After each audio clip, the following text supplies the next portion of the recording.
product has the power to change a life, it's pretty important that you get it right and you give the customer exactly what he or she needs. Yeah, few things can have as much impact as an artificial limb. Now, with medical advances and longer life expectancy, the World Health Organization says between 35 and 40 million people around the world will need a prosthetic or orthotics.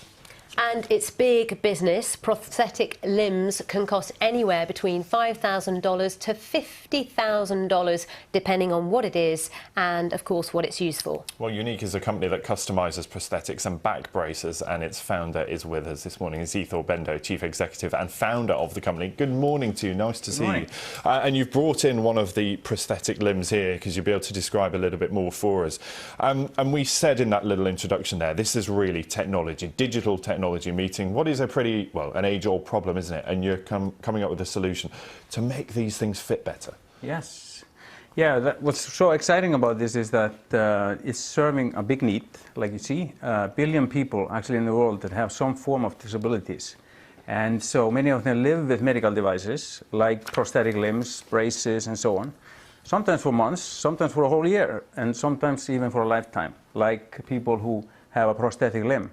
And that's obviously personalization and customization is so important to make that so that people actually, because you want them to wear it in the end. So, as you say, it has to be bespoke, it has to be absolutely right for the user, yeah. But you're also doing it in a much cheaper way, aren't you? Because this is printed on a digital 3D printer. Yes, so everything we do is digitalized. So we take, it's biometrics, so you take pictures of the body part that you are trying to mimic, and so simple with an app, and so you can just use a smartphone wherever in the world, so it's very affordable, and the process is such that it goes to our printers, and we print it and ship it to 50 countries in the world.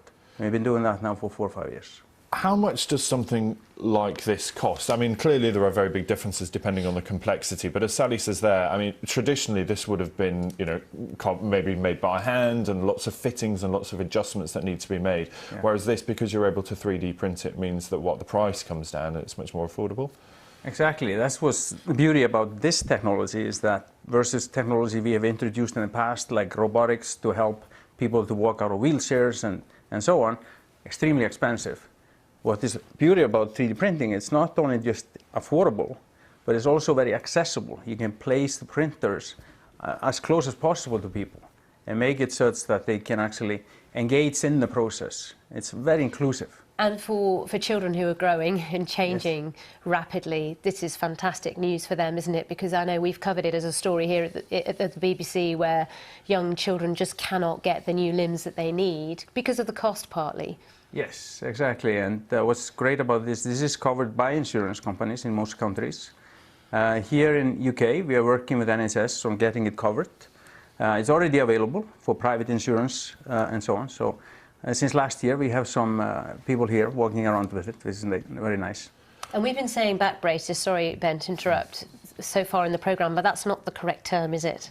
Yeah, we like to kind of rebrand the whole thing, because it's about really allowing people, it's really wearables, it's wearers, we call it spinal wearers, and it's prosthetic wearers.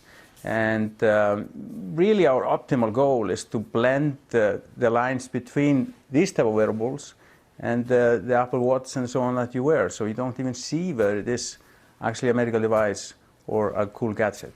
And when you talk about blurring the lines as well, I know you've got a partnership, I think, with IKEA, and you're working on kind of that integration between, you know, people who require these because they have specific disabilities, and just for everyone else, just making life more comfortable, more user-friendly, and stopping us maybe, you know, injuring ourselves at work, for example, with ergonomic design.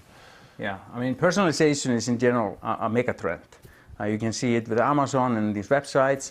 It's coming now also to hardware. And companies like IKEA are looking for ways to personalize things. And they are using our platform to do that. We'll make some announcements this year. And it's about also eliminating waste, because it's on demand. So there's no inventory. You can place the manufacturing very close to the customers. So it's very environmentally friendly. Ethel, thanks for being on the programme. Really, really interesting. And it's great to see it in action, isn't it? Yeah, absolutely. Good luck with it all. Nice to see you. Thank you. Thank you very much.